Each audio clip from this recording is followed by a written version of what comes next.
kui Kungla rahvas kuldsela kord istus maha sööma, siis vanem muine Murumaal läks kandelugu lööma.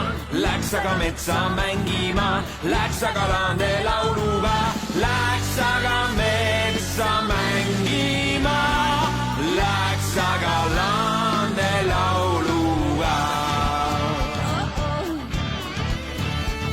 Seal saivad lind ja lehepuu ja loomad laululugu, siis laulis mets ja meresuu ja Eesti rahva sugu.